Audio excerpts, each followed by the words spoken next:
ನಮಃ ಶಿವಾಯ. ನಮ್ಮ ಚಾನೆಲ್ ವಿಡಿಯೋಗಳ ಹೆಚ್ಚಿನ ಮಾಹಿತಿಗಾಗಿ ಸಬ್ಸ್ಕ್ರೈಬ್ ಬಟನ್ಗೆ ಕ್ಲಿಕ್ ಮಾಡಿ ನಮ್ಮ ಚಾನೆಲ್ಗೆ ಸಬ್ಸ್ಕ್ರೈಬ್ ಮಾಡಿ. ಈ ವಿಡಿಯೋ ಇಷ್ಟವಾದಲ್ಲಿ ಲೈಕ್ ಮಾಡಿ, ಶೇರ್ ಮಾಡಿ ಹಾಗೂ ಕಮೆಂಟ್ ಮಾಡಿ. ವಾಣಿ ಡೇಟು 9/6/2026. ಪ್ರಾತಃ ಮುರಳಿ. ಓಂ ಶಾಂತಿ. ಬಾಪ್ದಾದ ಮಧುಬನ. ಮಧುರ ಮಕ್ಕಳೇ, ತಂದೆಯ ಜೊತೆ ಹಾರುವುದಕ್ಕಾಗಿ ಸಂಪೂರ್ಣ ಪವಿತ್ರರಾಗಿ, ಸಂಪೂರ್ಣ ಬಲಿಹಾರಿಯಾಗಿ, ಈ ದೇಹವು ನನ್ನದಲ್ಲ, ಪೂರ್ಣ ಅಶರೀರಿಯಾಗಿರಿ. ಪ್ರಶ್ನೆ: ಶ್ರೇಷ್ಠ ಗುರಿಯನ್ನು ತಲುಪುವುದಕ್ಕಾಗಿ ಯಾವ ಭಯವು ಹೊರಟು ಹೋಗಬೇಕು? ಉತ್ತರ: ಕೆಲವು ಮಕ್ಕಳು ಮಾಯೆಯ ಬಿರುಗಾಳಿಗಳಿಗೆ ಬಹಳ ಹೆದರುತ್ತಾರೆ. ಬಾಬಾ, ಬಿರುಗಾಳಿಗಳು ಬಹಳ ತೊಂದರೆ ಕೊಡುತ್ತವೆ, ಇವನ್ನು ತಡೆಯಿರಿ ಎಂದು ಹೇಳುತ್ತಾರೆ. ತಂದೆಯು ತಿಳಿಸುತ್ತಾರೆ, ಮಕ್ಕಳೇ, ಇದು ಮಲ್ಲಯುದ್ಧವಾಗಿದೆ. ಆ ಮಲ್ಲಯುದ್ಧದಲ್ಲಿಯೂ ಒಂದೇ ಕಡೆಯಿಂದ ಯುದ್ಧವೂ ಆಗುವುದಿಲ್ಲ. ಒಂದು ವೇಳೆ ಒಬ್ಬರು 10 ಏಟುಗಳನ್ನು ಹೊಡೆದರೆ ಇನ್ನೊಬ್ಬರು 5 ಏಟುಗಳನ್ನು ಖಂಡಿತ ಹೊಡೆಯುವರು. ಆದ್ದರಿಂದ ನೀವು ಖಂಡಿತ ಹೆದರಬಾರದು. ಮಹಾವೀರರಾಗಿ ವಿಜಯಿಗಳಾಗಬೇಕಾಗಿದೆ. ಆಗಲೇ ಶ್ರೇಷ್ಠ ಗುರಿಯನ್ನು ತಲುಪುತ್ತೀರಿ. ಗೀತೆ: ಪ್ರತಿಜ್ಞೆ ಮಾಡಿ ಧರೆಯ ಮೇಲೆ ಬಂದಿದ್ದೇವೆ. ಓಂ ಶಾಂತಿ. ಮಕ್ಕಳು ಗೀತೆಯನ್ನು ಕೇಳಿದರೆ ಅವಶ್ಯವಾಗಿ ಗೀತೆಯಲ್ಲಿ ಯಾವುದೋ ರಹಸ್ಯವಿದೆ. ಈ ರೆಕಾರ್ಡನ್ನು ಖರೀದಿಸಿ. ತಂದೆಯು ಇದರ ಅರ್ಥವನ್ನು ತಿಳಿಸುತ್ತಾರೆ. ಜೀವಿಸಿದ್ದಂತೆಯೇ ಸತ್ತು ತಂದೆಯ ಮಕ್ಕಳಾಗುವುದು ಎಂದು ಇದಕ್ಕೆ ಹೇಳಲಾಗುತ್ತದೆ. ತಂದೆಯ ಮಕ್ಕಳಾದ ಮೇಲೆ ಶಿಕ್ಷಕರನ್ನು ಮಾಡಿಕೊಳ್ಳುವುದು. ಶಿಕ್ಷಕರ ನಂತರ ಅನೇಕರು ಗುರುಗಳನ್ನು ಮಾಡಿಕೊಳ್ಳುತ್ತಾರೆ. ಕ್ರಿಶ್ಚಿಯನ್ನರು ಸಹ ಮಗು ಜನ್ಮ ಪಡೆದಾಗ ಕ್ರಿಶ್ಚಿಯನೈಸ್ ಮಾಡುತ್ತಾರೆ. ಗುರುವಿನ ಮಡಿಲಿಗೆ ಕೊಡುತ್ತಾರೆ, ಪಾದ್ರಿಯಾಗಿರಲಿ ಅಥವಾ ಯಾರೇ ಆಗಿರಲಿ. ಆದರೆ ಪಾದ್ರಿಯಂತೂ ಕ್ರೈಸ್ತ ಆಗಲಿಲ್ಲ. ಅವರ ಹೆಸರಿನ ಮೇಲೆ ನಾವು ಕ್ರಿಶ್ಚಿಯನ್ನರಾಗುತ್ತೇವೆ ಎಂದು ಹೇಳುತ್ತಾರೆ. ಈಗ ನೀವು ಮಕ್ಕಳು ಮೊದಲು ತಂದೆಯ ಮಕ್ಕಳಾಗುತ್ತೀರಿ, ಅಶರೀರಿಯಾಗುತ್ತೀರಿ. ತಮ್ಮ ತನು, ಮನ, ಧನ ಏನೆಲ್ಲವೂ ಇದೆಯೋ ಅದನ್ನು ತಂದೆಗೆ ಅರ್ಪಣೆ ಮಾಡುತ್ತೀರಿ. ಜೀವಿಸಿದ್ದಂತೆಯೇ ಸಾಯುತ್ತೇವೆ, ಅರ್ಥಾತ್ ನಾವು ಆತ್ಮರು ಅವರ ಮಕ್ಕಳಾಗುತ್ತೇವೆ. ಇದು ಬುದ್ಧಿಯಲ್ಲಿರಬೇಕಾಗಿದೆ. ನನ್ನದು ಏನೆಲ್ಲ ವಸ್ತುಗಳಿವೆಯೋ, ನನ್ನ ಶರೀರ, ನನ್ನ ಹಣ, ಅಧಿಕಾರ, ಸಂಬಂಧ ಇತ್ಯಾದಿಗಳೆಲ್ಲವನ್ನು ಮರೆಯುತ್ತೇವೆ. ಹೇಗೆ ಸತ್ತ ನಂತರ ಎಲ್ಲವೂ ಮರೆತು ಹೋಗುತ್ತದೆಯಲ್ಲವೇ, ಹಾಗೆಯೇ ಇದು ಬಹಳ ದೊಡ್ಡ ಗುರಿಯಾಗಿದೆ. ನಾವು ಅಶರೀರಿ ಆತ್ಮರಾಗಿದ್ದೇವೆ. ಇದನ್ನು ಪಕ್ಕಾ ಮಾಡಿಕೊಳ್ಳಬೇಕಾಗಿದೆ. ನೀವು ಶರೀರವನ್ನು ಬಿಟ್ಟು ಸತ್ತು ಹೋಗುತ್ತೀರೆಂದಲ್ಲ, ಆತ್ಮವು ಇನ್ನೂ ಸಂಪೂರ್ಣವಾಗಿದೆಯೇ. ಭಲೇ ತಂದೆಯ ಮಕ್ಕಳಾಗಿದ್ದೀರಿ. ಆದರೆ ತಂದೆಯೇ ಹೇಳುತ್ತಾರೆ, ನೀವು ಆತ್ಮರು ಇನ್ನೂ ಅಪವಿತ್ರರಾಗಿದ್ದೀರಿ. ಆತ್ಮದ ರೆಕ್ಕೆಗಳು ತುಂಡಾಗಿದೆ. ಈಗ ಆತ್ಮವು ಹಾರಲಾಗುತ್ತಿಲ್ಲ. ತಮೋಪ್ರಧಾನವಾಗಿರುವ ಕಾರಣ ಯಾರೊಬ್ಬರೂ ಹಿಂತಿರುಗಿ ಹೋಗಲು ಸಾಧ್ಯವಿಲ್ಲ.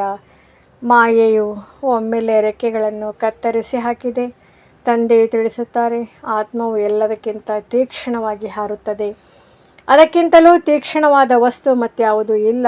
ಆತ್ಮಕ್ಕೆ ಸರಿಸಮಾನವಾಗಿ ಮತ್ಯಾವುದೇ ವಸ್ತು ತಲುಪುವುದಿಲ್ಲ. ಕೊನೆಯಲ್ಲಿ ಎಲ್ಲ ಆತ್ಮರು ಸೊಳ್ಳೆಗಳ ಉಪಾಧಿಯಲ್ಲಿ ಹಾರುತ್ತಾರೆ. ಎಲ್ಲಿಗೆ ಹೋಗುತ್ತಾರೆ? ಬಹಳ ದೂರ, ಸೂರ್ಯ ಚಂದ್ರರಿಗಿಂತಲೂ ಮೇಲೆ. ಅಲ್ಲಿಂದ ಮತ್ತೆ ಹಿಂತಿರುಗಲು ಆಗುವುದಿಲ್ಲ.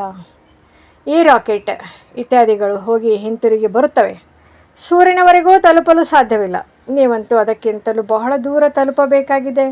ಸೂಕ್ಷ್ಮ ವತನಕ್ಕಿಂತಲೂ ಮೇಲೆ ಮೂಲವತನಕ್ಕೆ ಹೋಗಬೇಕಾಗಿದೆ. ಆತ್ಮಕ್ಕೆ ರೆಕ್ಕೆಗಳು ಸಿಗುತ್ತವೆ. ಲೆಕ್ಕಾಚಾರಗಳೆಲ್ಲವನ್ನು ಮುಗಿಸಿ ಆತ್ಮವು ಪವಿತ್ರವಾಗಿ ಬಿಡುತ್ತದೆ. ಅಂತಿಮ ಸಮಯದ ಮಹಿಮೆಯನ್ನು ಬಹಳ ಬರೆದಿದ್ದಾರೆ. ಎಲ್ಲ ಆತ್ಮಗಳು ಲೆಕ್ಕಾಚಾರವನ್ನು ಮುಗಿಸಿ ಹೋಗಬೇಕಾಗಿದೆ. ಈಗಂತೂ ಎಲ್ಲ ಆತ್ಮರು ಮೈಲಿಗೆ ಪಾಪಾತ್ಮರಾಗಿದ್ದಾರೆ. ಭಲೆ ದೊಡ್ಡ ದೊಡ್ಡ ಗುರು, ಸಾಧು, ಸನ್ಯಾಸಿಗಳಿದ್ದಾರೆ. ನಾವು ಗುರುಗಳಾಗಿದ್ದೇವೆ. ಅಹಂ ಬ್ರಹ್ಮಾಸ್ಮಿ, ಅಹಂ ಬ್ರಹ್ಮಂ ಹೋಮಮಃ. ನಾವು ಬ್ರಹ್ಮದಲ್ಲಿ ತಲುಪಿದ್ದೇವೆ ಎಂದು ತಿಳಿದುಕೊಳ್ಳುತ್ತಾರೆ. ಆದರೆ ಇಲ್ಲಿಯೇ ಕುಳಿತಿದ್ದಾರೆ ಅಂದಮೇಲೆ ಬ್ರಹ್ಮತತ್ವದಲ್ಲಿ ಎಲ್ಲಿ ತಲುಪಿದ್ದಾರೆ? ನೀವೀಗ ತಿಳಿದುಕೊಂಡಿದ್ದೀರಿ, ನಾವು ಆತ್ಮರು ಬ್ರಹ್ಮತತ್ವದ ನಿವಾಸಿಗಳಾಗಿದ್ದೇವೆ. ಆದರೆ ಅಲ್ಲಿಗೆ ಈಗ ಯಾರೂ ಹೋಗಲು ಸಾಧ್ಯವಿಲ್ಲ. ಎಲ್ಲ ಆತ್ಮರು ಇಲ್ಲಿಯೇ ಪುನರ್ಜನ್ಮವನ್ನು ತೆಗೆದುಕೊಳ್ಳುತ್ತಾರೆ. ಇದು ಬೇಹದ್ದಿನ ಡ್ರಾಮಾ ಆಗಿದೆ. ಎಲ್ಲ ಪಾತ್ರಧಾರಿಗಳು ಪಾತ್ರವನ್ನು ಅಭಿನಯಿಸಲು ಅಲ್ಲಿಂದ ಬರಲೇಬೇಕಾಗಿದೆ. ಎಲ್ಲ ಆತ್ಮರು ಸ್ಟೇಜಿನ ಮೇಲೆ ಬಂದಿದ್ದಾರೆ. ಯಾವಾಗ ವಿನಾಶದ ಸಮಯವಾಗುವುದು ಆಗ ಎಲ್ಲರೂ ಬಂದು ಬಿಡುತ್ತಾರೆ. ಅಲ್ಲಿದ್ದು ಏನು ಮಾಡುತ್ತಾರೆ? ಪಾತ್ರಧಾರಿಯು ಪಾತ್ರವನ್ನು ಅಭಿನಯಿಸದೆ ಮನೆಯಲ್ಲಿ ಕುಳಿತುಕೊಳ್ಳುವರೆ? ನಾಟಕದಲ್ಲಿ ಅವಶ್ಯವಾಗಿ ಬರಬೇಕಾಗುತ್ತದೆ. ಅಲ್ಲಿಂದ ಯಾವಾಗ ಎಲ್ಲರೂ ಬಂದು ಬಿಡುವರೋ ಆಗ ಪುನಃ ತಂದೆಯು ಎಲ್ಲರನ್ನು ಕರೆದುಕೊಂಡು ಹೋಗುತ್ತಾರೆ. ತಂದೆಯು ಹೇಳುತ್ತಾರೆ, ನಾನು ಭಲೆ ಇಲ್ಲಿದ್ದೇನೆ, ಆದರೂ ಸಹ ಎಲ್ಲ ಆತ್ಮರು ಇಲ್ಲಿ ಬರುತ್ತಿರುತ್ತಾರೆ. ನಂಬರ್ ವಾರ್ ವೃದ್ಧಿ ಹೊಂದುತ್ತಾ ಇರುತ್ತಾರೆ. ನೀವು ನಂಬರ್ ವಾರ್ ಆಗಿಯೇ ಹೋಗುತ್ತೀರಿ. ನೀವು ನಿಮ್ಮದೆಲ್ಲವನ್ನು ಸ್ಥಿತಿಯ ಮೇಲೆ ಆಧಾರಿತವಾಗಿದೆ. ಆದ್ದರಿಂದ ನೀವು ಮರುಜೀವಿಗಳಾಗಬೇಕಾಗಿದೆ. ನಾವು ಆತ್ಮರಾಗಿದ್ದೇವೆ ಎಂಬುದನ್ನು ನಿಶ್ಚಯ ಮಾಡಿಕೊಳ್ಳುವುದು ಪರಿಶ್ರಮವಿದೆ. ಮಕ್ಕಳು ಪದೇ ಪದೇ ದೇಹಾಭಿಮಾನದಲ್ಲಿ ಬಂದು ಮರೆತು ಹೋಗುತ್ತಾರೆ. ಯಾವಾಗ ಸಂಪೂರ್ಣ ಸಮರ್ಪಿತರಾಗುವರು, ಬಾಬಾ ಇದೆಲ್ಲವೂ ತಮ್ಮದಾಗಿದೆ, ನಾನು ನಿಮ್ಮವನಾಗಿದ್ದೇನೆ, ಈ ದೇಹವು ಸಹ ನನ್ನದಲ್ಲ, ಇದನ್ನು ಬಿಟ್ಟು ಬಿಡುತ್ತೇನೆ, ಬಾಬಾ ನಾನು ನಿಮ್ಮವನಾಗಿದ್ದೇನೆ ಎಂದು ಬಲಿಹಾರಿ ಆಗುವಿರೋ ಆಗಲೇ ದೇಹಿ ಅಭಿಮಾನಿಗಳಾಗಿರಲು ಸಾಧ್ಯ.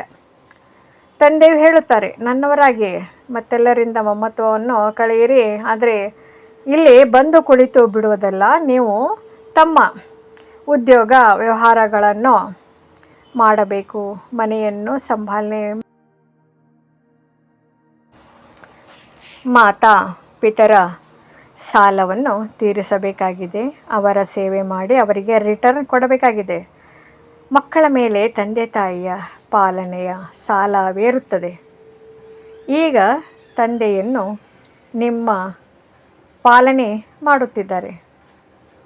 ಆದಿಯಲ್ಲಿ ಯಾರೆಲ್ಲರೂ ಬಂದಿದ್ದರೋ ಎಲ್ಲರೂ ಕೂಡಲೇ ಸಮರ್ಪಣೆ ಮಾಡಿಬಿಟ್ರು. ತಮ್ಮ ಬಳಿ ಏನನ್ನೂ ಇಟ್ಟುಕೊಂಡಿರಲಿಲ್ಲ, ಸಮರ್ಪಣೆ ಮಾಡಿದರು. ಆ ಧನದಿಂದ ನೀವು ಮಕ್ಕಳು ಭಾರತವನ್ನು ಪಾವನವನ್ನಾಗಿ ಮಾಡುತ್ತಿದ್ದೀರಿ. ಭಾರತವೇ ಸಂಪೂರ್ಣ ಪವಿತ್ರವಾಗಿತ್ತು. ಭಾರತವಾಸಿಗಳಷ್ಟು ಮತ್ಯಾರು ಪವಿತ್ರ ಸುಖಿಗಳಾಗಿರಲು ಸಾಧ್ಯವಿಲ್ಲ. ಭಾರತವು ಎಲ್ಲದಕ್ಕಿಂತ ದೊಡ್ಡ ತೀರ್ಥಸ್ಥಾನವಾಗಿದೆ. ಇಲ್ಲಿ ಪತಿತ ಪಾವನ ತಂದೆಯು ಬಂದು ಇಡೀ ಸೃಷ್ಟಿಯನ್ನು ಪತಿತರನ್ನು ಪವಿತ್ರರನ್ನಾಗಿ ಮಾಡುತ್ತಾರೆ. ಈಗ ಈ ತತ್ವ ಇತ್ಯಾದಿಗಳೆಲ್ಲವೂ ಶತ್ರುಗಳಾಗಿವೆ. ಭೂಕಂಪವಾಗುತ್ತದೆ, ಚಂಡಮಾರುತಗಳು ಬರುತ್ತವೆ, ಏಕೆಂದರೆ ತಮ್ಮ ಪ್ರಧಾನವಾಗಿವೆ. ಪ್ರಾಕೃತಿಕ ವಿಕೋಪಗಳು ಬಂದರೆ ಬಹಳ ದುಃಖ ಕೊಡುತ್ತವೆ. ಈ ಸಮಯದಲ್ಲಿ ಎಲ್ಲವೂ ದುಃಖದ ವಸ್ತುಗಳಾಗಿವೆ. ಸತ್ಯುಗದಲ್ಲಿ ಎಲ್ಲವೂ ಸುಖದ ವಸ್ತುಗಳಾಗಿವೆ. ಅಲ್ಲಿ ಈ ಬಿರುಗಾಳಿ ಅಥವಾ ಬಿಸಿಗಾಳಿ ಇತ್ಯಾದಿ ಏನೂ ಇರುವುದಿಲ್ಲ. ನಿಮ್ಮಲ್ಲಿಯೂ ಕೆಲವರೇ ಈ ಮಾತುಗಳನ್ನು ತಿಳಿದುಕೊಳ್ಳುತ್ತಾರೆ. ಇಂದು ಇರುತ್ತಾರೆ, ನಾಳೆ ಹೊರಟು ಹೋಗುತ್ತಾರೆ. ಅಂದಮೇಲೆ ಅವರು ಏನು ಅರಿತುಕೊಳ್ಳಲಿಲ್ಲ. ಭಲೆ ಇಲ್ಲಿಗೆ ಬರುತ್ತಾರೆ, ಆದರೆ ಎಲ್ಲರೂ ಸ್ಥಿರವಾಗಿ ನಿಲ್ಲುತ್ತಾರೆಯೇ? ಇಲ್ಲಿಂದ ಹೋದರೆಂದರೆ 10 ದಿನಗಳ ನಂತರ ಬಾಬಾ ಇಂಥವರನ್ನು ಮಾಯೆಯು ತಿಂದು ಬಿಟ್ಟಿತೆಂದು ಸಮಾಚಾರ ಬರುತ್ತದೆ. ಚಿಕ್ಕ ಹೂಗಳು ದೊಡ್ಡದಾದಾಗಲೇ ಅದರಿಂದ ಫಲ ಬಿಡುವುದು. ಅವರಲ್ಲಿ ಅನ್ಯರನ್ನು ತಮ್ಮ ಸಮಾನ ಮಾಡಿಕೊಳ್ಳುವ ಶಕ್ತಿ ಇರುತ್ತದೆ, ಅದಕ್ಕೆ ಫಲ ಬರುತ್ತದೆ. ತಂದೆಯ ಮಕ್ಕಳಾದ ಮೇಲೆ ಪ್ರಜೆಗಳನ್ನು ಮಾಡಿಕೊಳ್ಳಬೇಕು, ವಾರಸುದಾರರನ್ನು ಮಾಡಿಕೊಳ್ಳಬೇಕಾಗಿದೆ. ಮಾರ್ಗದರ್ಶಕರಾಗಿ ತಂದೆಯ ಬಳಿ ಬಂದಿರಿ, ನಾವಂತೂ ತಲುಪಿಬಿಟ್ಟೆವು ಎಂದಲ್ಲ. ಗುರಿಯು ಬಹಳ ದೊಡ್ಡದಾಗಿದೆ. ಬಾಬಾ ಮಾಯೆಯ ಬಿರುಗಾಳಿಗಳು ಬಹಳ ಬರುತ್ತವೆ ಎಂದು ಹೇಳುತ್ತಾರೆ. ನೀವು ತಂದೆಯ ಮಕ್ಕಳಾಗಿದ್ದೀರಿ ಅಂದಮೇಲೆ ಬಿರುಗಾಳಿಗಳಂತೂ ಬಂದೇ ಬರುತ್ತವೆ. ಕೆಲವರು ಹೇಳುತ್ತಾರೆ, ಬಾಬಾ ನಾವು ನಿಮ್ಮವರಾಗಿದ್ದೆವು, ತಮ್ಮಿಂದ ಆಸ್ತಿಯನ್ನು ತೆಗೆದುಕೊಂಡಿದ್ದೆವು, ನಂತರ ಪುನರ್ಜನ್ಮವನ್ನು ತೆಗೆದುಕೊಳ್ಳುತ್ತಾ 84 ಜನ್ಮಗಳು ಕಳೆದೆವು, ಈಗ ಪುನಃ ಬಂದು ನಿಮ್ಮವರಾಗಿದ್ದೇವೆ, ನಾವಂತೂ ತಮ್ಮಿಂದ ಆಸ್ತಿಯನ್ನು ತೆಗೆದುಕೊಂಡೇ ತೀರುತ್ತೇವೆ. ಇಂತಹ ತಂದೆಯನ್ನು ಎಷ್ಟೊಂದು ನೆನಪು ಮಾಡಬೇಕಾಗಿದೆ ಮತ್ತು ಅನ್ಯರನ್ನು ತಮ್ಮ ಸಮಾನ ಮಾಡಿಕೊಂಡು ಫಲ ಕೊಡಬೇಕಾಗಿದೆ. ಇಲ್ಲದಿದ್ದರೆ ಮಾಲಿಯು ಹೇಗಾಗುತ್ತಾರೆ? ತಂದೆಯ ವಾರಸುದಾರರನ್ನು ಹೇಗೆ ತಯಾರು ಮಾಡುತ್ತೀರಿ? ಸಿಂಹಾಸನದ ಮೇಲೆ ಕುಳಿತುಕೊಳ್ಳಲು ಪ್ರಜೆಗಳು ಬೇಕು, ವಾರಸುದಾರರು ಬೇಕು. ತಂದೆಯ ಬಳಿಯಂತೂ ಅನೇಕರು ಬರುತ್ತಾರೆ ಮತ್ತು ವಿಚ್ಛೇದನ ಕೊಟ್ಟು ಬಿಡುತ್ತಾರೆ. ಬುದ್ಧಿಯೋಗವು ತುಂಡಾಯಿತೆಂದರೆ ಆಟವೇ ಸಮಾಪ್ತಿ. ಕೆಲವು ಮಕ್ಕಳು ಬಂದು ತಂದೆಯೊಂದಿಗೆ ಕೇಳುತ್ತಾರೆ, ಬಾಬಾ, ಯಾವುದೇ ಬಿರುಗಾಳಿ ತಗುಲದಂತೆ ಸ್ಥಿತಿಯನ್ನು ಹೇಗೆ ಸರಿಯಾಗಿಟ್ಟುಕೊಳ್ಳುವುದು? ಇದರ ಮಾರ್ಗವನ್ನಂತೂ ತಿಳಿಸುತ್ತಲೇ ಇರುತ್ತೇವೆ. ತಂದೆಯನ್ನು ನೆನಪು ಮಾಡಿ.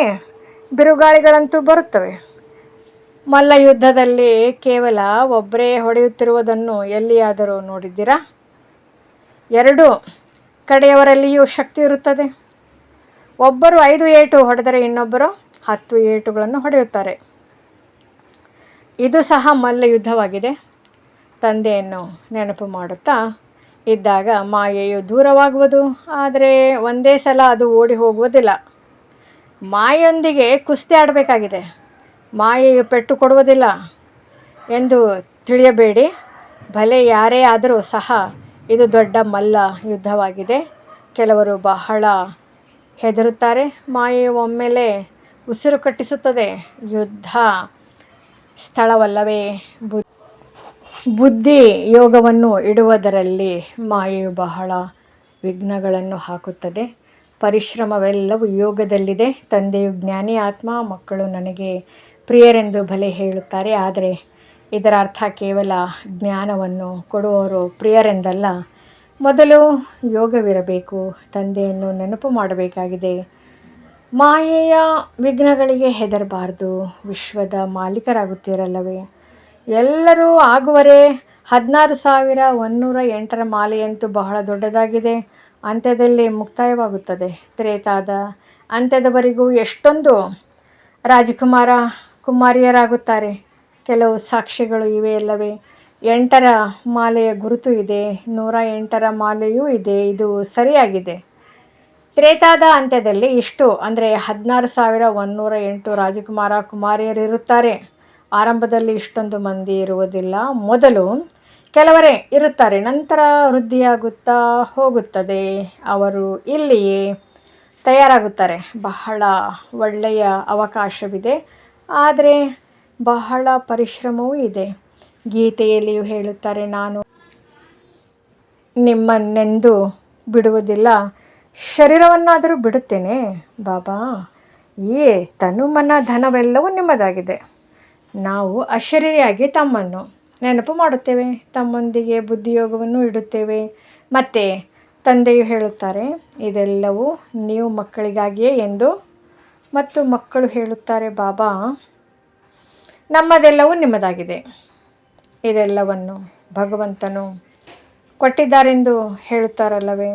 ಈಗ ತಂದೆಯು ತಿಳಿಸುತ್ತಾರೆ, ಇದೆಲ್ಲವೂ ಸಮಾಪ್ತಿಯಾಗುವುದಿದೆ. ನಿಮ್ಮ ಬಳಿ ಏನಿದೆ, ಈ ಶರೀರವು ಸಮಾಪ್ತಿಯಾಗಿ ಬಿಡುವುದು.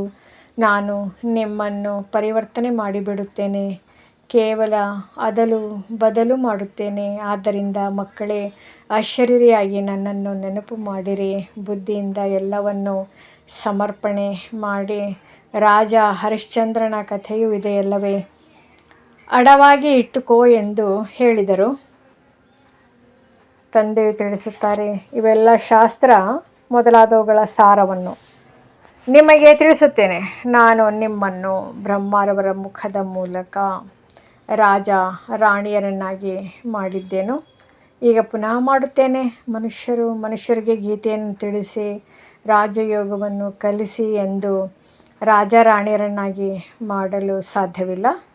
ಅಂದಮೇಲೆ ಗೀತೆಯನ್ನು ಕೇಳುವುದರಿಂದೇನು ಲಾಭ? ತಂದೆಯು ಹೇಳುತ್ತಾರೆ, ನಾನೇ ಕಲ್ಪಕಲ್ಪವು ಬಂದು ನಿಮ್ಮನ್ನು ಸ್ವರ್ಗದ ಮಾಲೀಕರನ್ನಾಗಿ ಮಾಡುತ್ತೇನೆ. ನನ್ನವರಾದಾಗಲೇ ವಾರಸುದಾರರಾಗುತ್ತೀರಲ್ಲವೇ? ಆದ್ದರಿಂದ ಎಷ್ಟು ಯೋಗದಲ್ಲಿರುತ್ತೀರೋ ಅಷ್ಟು ಶುದ್ಧವಾಗುತ್ತಾ ಹೋಗುತ್ತೀರಿ. ಬಾಬಾ ಇದೆಲ್ಲವೂ ತಮ್ಮದಾಗಿದೆ, ನಾವು ಕೇವಲ ನಿಮಿತ್ತರಾಗಿದ್ದೇವೆ. ನಿಮ್ಮ ಆಜ್ಞೆ ಇಲ್ಲದೆ ನಾವು ಏನನ್ನು ಮಾಡುವುದಿಲ್ಲ. ಶರೀರ ನಿರ್ವಹಣೆ ಹೇಗೆ ಮಾಡುವುದೆಂಬುದನ್ನು ಸಹ ಮತ ತೆಗೆದುಕೊಳ್ಳುತ್ತಾರೆ. ಬಹಳ ಮಟ್ಟಿಗೆ ಬಡವರೇ ಪೂರ್ಣ ಲೆಕ್ಕವನ್ನು ತಿಳಿಸುತ್ತಾರೆ, ಸಾಹುಕಾರರು ತಿಳಿಸುವುದಿಲ್ಲ. ಅವರು ಸಮರ್ಪಣೆಯಾಗಲು ಸಾಧ್ಯವಿಲ್ಲ. ಕೆಲವರೇ ವಿರಳ, ಅಂಥವರು ಬರುತ್ತಾರೆ. ಹೇಗೆ ಒಬ್ಬ ಜನಕನ ಹೆಸರಿದೆ, ಮಕ್ಕಳು, ಮರಿ, ಜಂಟಿ ಆಸ್ತಿ ಇದೆ ಅಂದಮೇಲೆ ಅದು ಹೇಗೆ ಬೇರ್ಪಡಿಸುವುದು? ಸಮರ್ಪಣೆಯಾಗಲು ಸಾಹುಕಾರರು ತಮ್ಮ ಆಸ್ತಿಯನ್ನು ಬೇರ್ಪಡಿಸುವುದಾದರೂ ಹೇಗೆ? ತಂದೆಯು ಬಡವರ ಬಂಧುವಾಗಿದ್ದಾರೆ. ಎಲ್ಲರಿಗಿಂತ ಬಡವರು ಮಾತೆಯರಾಗಿದ್ದಾರೆ. ಅವರಿಗಿಂತಲೂ ಹೆಚ್ಚು ಬಡವರು ಕನ್ಯೆಯರಾಗಿದ್ದಾರೆ. ಕನ್ಯೆಗೆ ಎಂದೂ ಆಸ್ತಿಯ ನಶೆ ಇರುವುದಿಲ್ಲ. ಗಂಡು ಮಕ್ಕಳಿಗಾದರೆ ತಂದೆಯ ಆಸ್ತಿಯ ನಶೆ ಇರುತ್ತದೆ. ಅಂದಾಗ ಅದೆಲ್ಲವನ್ನು ಬಿಟ್ಟು ಮತ್ತೆ ವೈಕುಂಠದ ಆಸ್ತಿಯನ್ನು ತೆಗೆದುಕೊಳ್ಳಬೇಕಾಗಿದೆ. ಯಾವಾಗಲೂ ಬಡವರಿಗೆ ದಾನ ಮಾಡಲಾಗುತ್ತದೆ. ಭಾರತವು ಎಲ್ಲದಕ್ಕಿಂತ ಬಡ ದೇಶವಾಗಿದೆ. ಅಮೆರಿಕ ಬಹಳ ಸಾಹುಕಾರನಾಗಿದೆ, ಅದಕ್ಕೆ ಆಸ್ತಿಯನ್ನು ಕೊಡುತ್ತಾರೆಯೇ? ಭಾರತವು ಎಲ್ಲದಕ್ಕಿಂತ ಸಾಹುಕಾರನಾಗಿತ್ತು. ಮತ್ಯಾವುದೇ ಧರ್ಮವಿರಲಿಲ್ಲ, ಕೇವಲ ಭಾರತವಾಸಿಗಳೇ ಇದ್ದರು. ಒಂದು ಭಾಷೆ ಇತ್ತು, ದೇವರೊಬ್ಬನೇ ಆಗಿದ್ದಾನೆ. ನಾನು ಒಂದು ರಾಜ್ಯ, ಒಂದು ಧರ್ಮ, ಒಂದು ಭಾಷೆಯನ್ನು ಸ್ಥಾಪನೆ ಮಾಡುತ್ತೇನೆ. ಒಂದು ಈಶ್ವರೀಯ ಸರ್ಕಾರವನ್ನು ಸ್ಥಾಪನೆ ಮಾಡುತ್ತೇನೆ. ಆ ಒಂದರಿಂದ 2, 3 ಹೀಗೆ ಅನೇಕ ಆಗಿ ಬಿಡುತ್ತವೆ. ಈಗ ಎಷ್ಟೊಂದು ಧರ್ಮಗಳಿವೆ ಅಂದಮೇಲೆ ಪುನಃ ಅವಶ್ಯವಾಗಿ ಒಂದು ಧರ್ಮ ಬರಬೇಕಾಗಿದೆ. 5000 ವರ್ಷಗಳ ಮಾತಾಗಿದೆ. ಒಂದು ಧರ್ಮವಿತ್ತು. ವಿದ್ವಾಂಸರು ಸತ್ಯುಗದ ಆಯುಸ್ಸನ್ನು ಲಕ್ಷಾಂತರ ವರ್ಷಗಳೆಂದು ಬರೆದಿದ್ದಾರೆ. ಸತ್ಯುಗವೆಂದರೇನು ಎಂಬುದನ್ನು ತಿಳಿದುಕೊಂಡಿಲ್ಲ.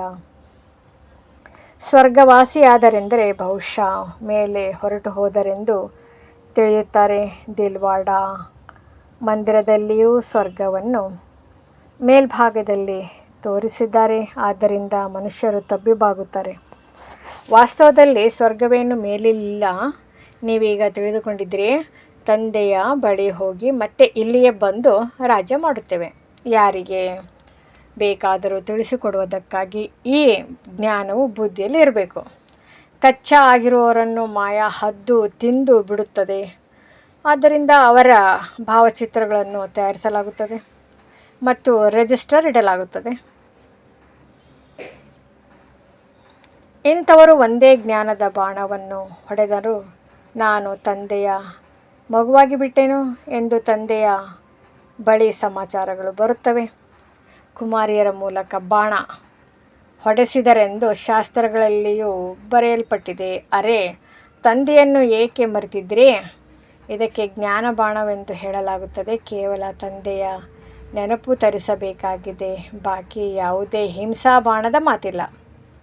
ತಂದೆಯು ಹೇಳುತ್ತಾರೆ, ನಾನು ಬ್ರಹ್ಮ ಮುಖದಿಂದ ಎಲ್ಲ ಶಾಸ್ತ್ರಗಳ ರಹಸ್ಯವನ್ನು ನಿಮಗೆ ತಿಳಿಸುತ್ತೇನೆ. ಬ್ರಹ್ಮರವರು ಸಹ ಅವಶ್ಯವಾಗಿ ಇಲ್ಲಿಯೇ ಇರಬೇಕಲ್ಲವೇ? ಮನುಷ್ಯರು ವಿಷ್ಣುವಿನ ನಾಭಿ ಕಮಲದಿಂದ ಬ್ರಹ್ಮನನ್ನು ತೋರಿಸಿದ್ದಾರೆ. ಏನನ್ನೂ ತಿಳಿದುಕೊಳ್ಳುವುದಿಲ್ಲ. ಮನುಷ್ಯರಿಗೆ ಏನು ಬಂದಿತೋ ಅದನ್ನು ಬರೆದು ಬಿಟ್ಟರು. ರಿದ್ಧಿ ಸಿದ್ಧಿಯವರು ಅನೇಕರಿದ್ದಾರೆ. ಯಾವಾಗ ಸತ್ಯವು ಬರುವುದೋ ಆಗ ಅಸತ್ಯದವರು ಅದನ್ನು ಎದುರಿಸುತ್ತಾರೆ. ಈಗ ನೀವು ತಿಳಿದುಕೊಂಡಿದ್ದೀರಿ, ಶಿವ ತಂದೆಯು ನಿರಾಕಾರನಾಗಿದ್ದಾರೆ. ಈ ಬ್ರಹ್ಮರವರು ಸಾಕಾರಿಯಾಗಿದ್ದಾರೆ. ಬಾಕಿ ನಾಭಿ ಇತ್ಯಾದಿಗಳ ಯಾವುದೇ ಮಾತಿಲ್ಲ. ಒಳ್ಳೆಯದು. ಮಧುರಾತಿ ಮಧುರ ಅಗಲಿ ಹೋಗಿ ಮರಳಿ ಸಿಕ್ಕಿರುವ ಮಕ್ಕಳ ಪ್ರತಿ ಮಾತಾ ಪಿತಾ ಬಾಬ್ದಾದರವರ ನೆನಪು, ಪ್ರೀತಿ ಹಾಗೂ ಸುಪ್ರಭಾತ. ಆತ್ಮಿಕ ಮಕ್ಕಳಿಗೆ ಆತ್ಮಿಕ ತಂದೆಯ ನಮಸ್ತೆ. ಧಾರಣೆಗಾಗಿ ಮುಖ್ಯ ಸಾರ.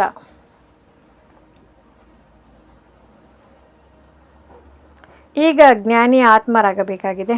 ಕೇವಲ ಜ್ಞಾನವನ್ನು ಕೇಳುವವರು ಹೇಳುವವರಲ್ಲ. ನೆನಪಿನ ಪರಿಶ್ರಮ ಪಡಬೇಕಾಗಿದೆ. ಅಶರೀರಿಯಾಗಿ ಅಶರೀರಿ ತಂದೆಯನ್ನು ನೆನಪು ಮಾಡಬೇಕಾಗಿದೆ. ತಂದೆಯ ಮಕ್ಕಳಾಗಿ ಅನ್ಯ ಎಲ್ಲ ಮಾತುಗಳಿಂದ ಮಮತ್ವವನ್ನು ಕಳೆಯಬೇಕಾಗಿದೆ. ಈ ದೇಹವು ನಮ್ಮದಲ್ಲ, ಈ ದೇಹ ನನ್ನದಲ್ಲ, ಶರೀರ ನನ್ನದಲ್ಲ. ಪೂರ್ಣ ದೇಹಿ ಅಭಿಮಾನಿಯಾಗಿ ಸಂಪೂರ್ಣ ಸಮರ್ಪಣೆಯಾಗಬೇಕಾಗಿದೆ. ವರದಾನ: ಮಾಸ್ಟರ್ ಸರ್ವಶಕ್ತಿವಂತನ ಸ್ಥಿತಿಯ ಆಸನದಲ್ಲಿ ಕುಳಿತುಕೊಂಡಿರುವಂತಹ ಸಹಜ ಹಾಗೂ ಸದಾಕಾಲದ ಕರ್ಮಯೋಗಿ ಭವ. ಹೇಗೆ ಯಾವುದೇ ಯಂತ್ರವನ್ನು ಕೂರಿಸುತ್ತಾರೆಂದರೆ ಒಂದು ಸಾರಿ ಕೂರಿಸಿದ ನಂತರ ತಾನಾಗಿಯೇ ಚಲಿಸುತ್ತಿರುತ್ತದೆ. ಇದೇ ರೀತಿ ತಮ್ಮನ್ನು ಒಂದು ಸಾರಿ ಮಾಸ್ಟರ್ ಸರ್ವಶಕ್ತಿವಂತನ ಸ್ಥಿತಿಯಲ್ಲಿ ಸ್ಥಿತಗೊಳಿಸುತ್ತೀರೆಂದರೆ ಎಂದಿಗೂ ಬಲಹೀನತೆಯ ಶಬ್ದವು ಬರುವುದಿಲ್ಲ. ಪ್ರತಿ ಸಂಕಲ್ಪ, ಶಬ್ದ ಅಥವಾ ಕರ್ಮವು ಅದೇ ಸ್ಥಿತಿಯಲ್ಲಿ ಅನುಸಾರ ತಾನಾಗಿಯೇ ನಡೀತಿರುತ್ತದೆ. ಈಗ ಸ್ಥಿತಿಯೇ ಸಹಜ ಹಾಗೂ ಸದಾಕಾಲಕ್ಕಾಗಿ ಕರ್ಮಯೋಗಿ ನಿರಂತರ ನಿರ್ವಿಕಲ್ಪ ಸಮಾಧಿಯಲ್ಲಿ ಇರುವಂತಹ ಸಹಜ ಯೋಗಿಯನ್ನಾಗಿ ಮಾಡಿಬಿಡುತ್ತದೆ. ಸ್ಲೋಗನ್: ನಾನು ಎನ್ನುವುದಕ್ಕೆ ಬದಲು ಬಾಬಾ ಬಾಬಾ ಎನ್ನುತ್ತಿರುವುದೇ ನೆನಪಿನ ಪ್ರಮಾಣವಾಗಿದೆ. ಅವ್ಯಕ್ತ ಸೂಚನೆಗಳು: ಸದಾ ಹರ್ಷಿತರಾಗಿರಲು ತಮ್ಮ ಸ್ವಭಾವವನ್ನು ಸರಳ ಮಾಡಿಕೊಳ್ಳಿರಿ ಹಾಗೂ ಸಹನಶೀಲರಾಗಿರಿ.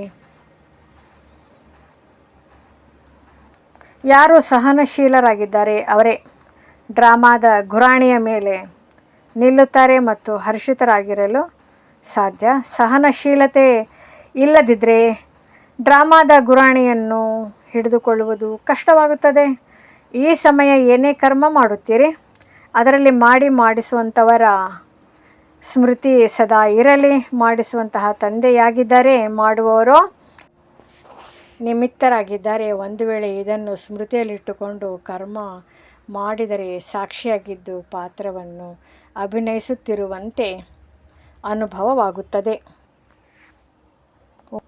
ಈ ವಿಡಿಯೋ ಇಷ್ಟವಾದಲ್ಲಿ ಹೆಚ್ಚಿನ ವಿಡಿಯೋಗಳ ಮಾಹಿತಿಗಾಗಿ ನಮ್ಮ ಚಾನಲ್ಗೆ ಸಬ್ಸ್ಕ್ರೈಬ್ ಮಾಡಿ. ತಮಗೆ ವಿಡಿಯೋ ನೋಟಿಫಿಕೇಷನ್ ಸಿಗ್ತಾ ಇರುವುದು ಲೈಕ್ ಮಾಡಿ, ಶೇರ್ ಮಾಡಿ, ಕಮೆಂಟ್ ಮಾಡಿ ಹಾಗೂ ಸಬ್ಸ್ಕ್ರೈಬ್ ಮಾಡಿ.